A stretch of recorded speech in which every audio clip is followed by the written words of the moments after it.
There is a photograph of you somewhere. You are 2, maybe 3 years old.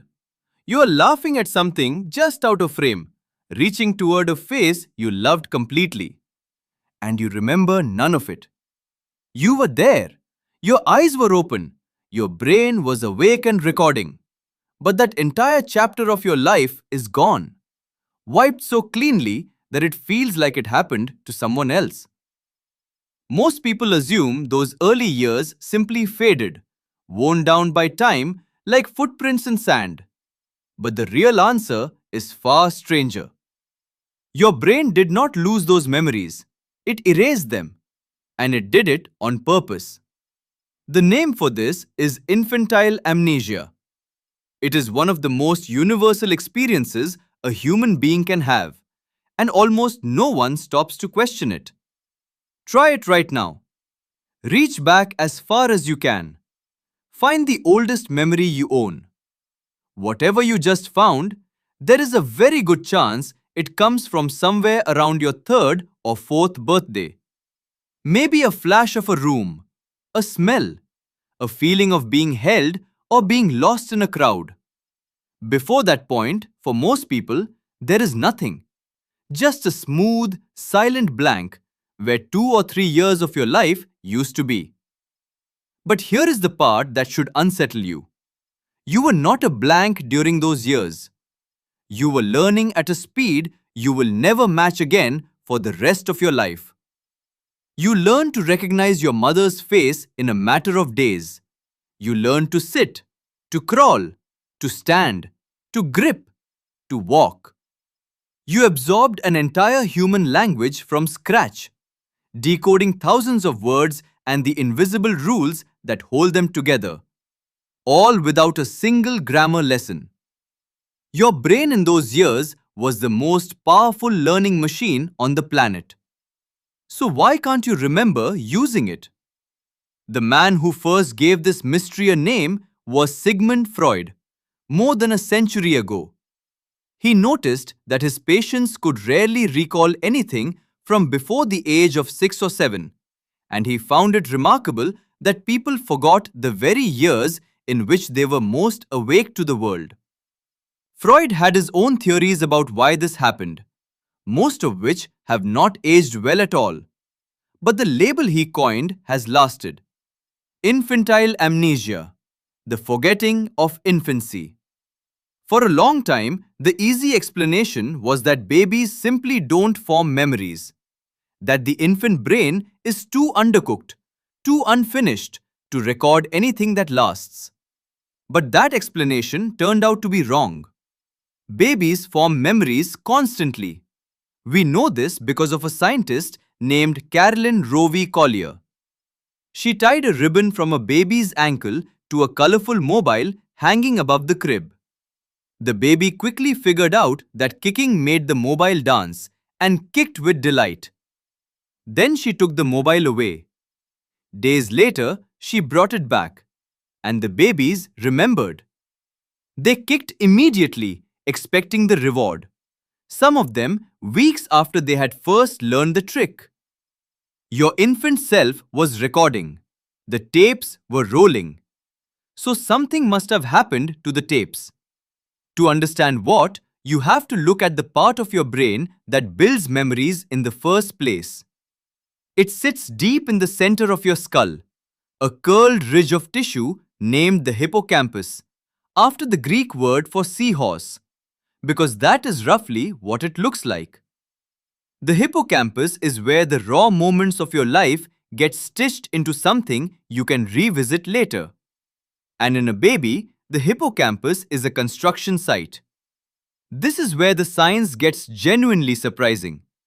For most of your body, growth means adding more cells, more size, more strength. But in the infant hippocampus, something unusual is happening, and it may be the very reason your childhood vanished.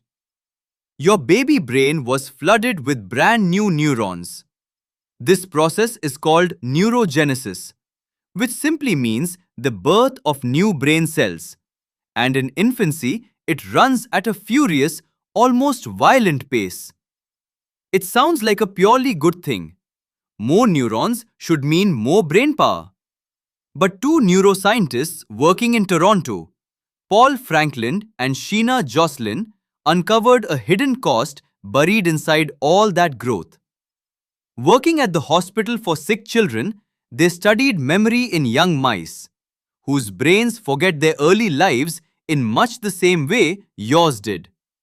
They found that as new neurons pour into the hippocampus, they do not politely add themselves to the existing network.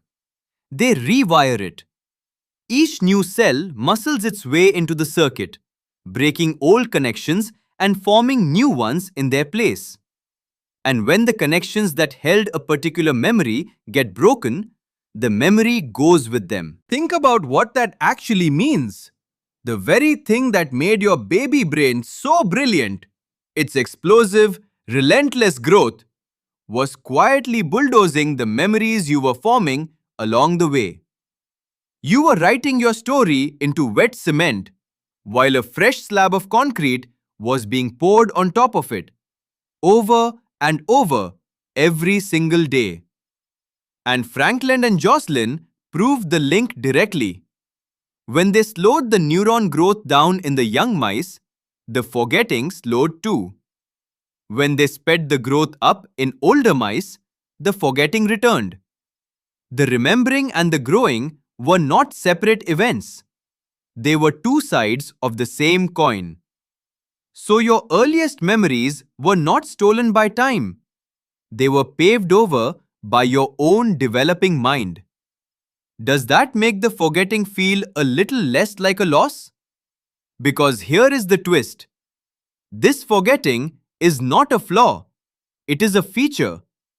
A brain that clung to every single thing that ever happened to it would drown. It would be so clogged with the useless clutter of infancy, every feeding, every nap, every dropped spoon, and every passing shadow, that it could never find the patterns that actually matter. Forgetting is how your brain decides what is worth keeping. And in those first years, it decided that almost none of the specific scenes were worth the storage. It kept the skills, it threw away the moments. It kept the ability to walk and forgot every single step you took learning how.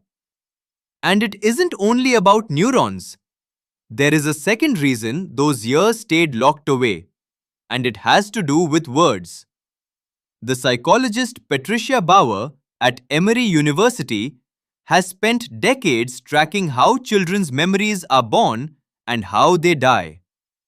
In one striking line of research, she and her colleagues recorded young children describing recent events in their lives, then returned years later to see what had survived. The results were quietly unnerving. Children who were 3 could clearly describe things that had happened to them. But by the time those same children were older, a huge share of those very memories had simply evaporated. Bauer watched the forgetting happen in real time. She describes early childhood as a period where memories are formed but are not yet built to last, like sandcastles made below the tide line. Part of what makes a memory last, it turns out, is language. Before you had words, you had no way to file an experience into a story. Because a memory is not just an image frozen in your head. It is a narrative. It has a who and a where and a what happened next and a why it mattered. And all of that scaffolding is built out of language. The researcher Carol Peterson, who has studied thousands of children's earliest memories, found that as children develop richer language and a firmer sense of themselves as a single person moving through time, their memories finally begin to stick. The self that can say, "This happened to me," is the self that finally gets to keep the memory. This is why your oldest memory almost certainly arrives right around the age you became a fluent little narrator of your own life. That is not a coincidence. The memory and the words grew up together, hand in hand. And there is one more layer, stranger still. It suggests the age at which you stop forgetting is not fixed at all. It can be bent by the world around you. The psychologist Chi Wang compared the earliest memories of adults raised in very different cultures. She found that people from cultures that emphasize the individual, that constantly ask children to talk about their own feelings and their own private experiences, tend to have earlier first memories. People from cultures more focused on the group, on family and community over the self, tend to have first memories that arrive later. The gap could be a year or more. Your first memory, in other words, is not purely a fact of biology. It was partly shaped by how often the adults around you asked you to tell your own story. So sit with the full picture now. Your earliest years were erased by a storm of new neurons rewiring your brain from the inside. They were never fully recorded because you had no language yet to record them in. And exactly where your memory begins was quietly nudged by the voices and the culture surrounding your cradle. But none of that means those years vanished without a trace. This is the thought that stays with you long after the details fade. You cannot remember your infancy, but your infancy remembers you. Everything you learned in those forgotten years is still running inside you at this very moment. The way you reach for other people or flinch from them, the sound and rhythm of your native language, wired so deep you no longer hear it as a choice at all. Your quiet baseline sense, or your lack of a sense, that the world is a safe place to be. All of it was laid down in a time you cannot access, by a version of you that you will never get to meet.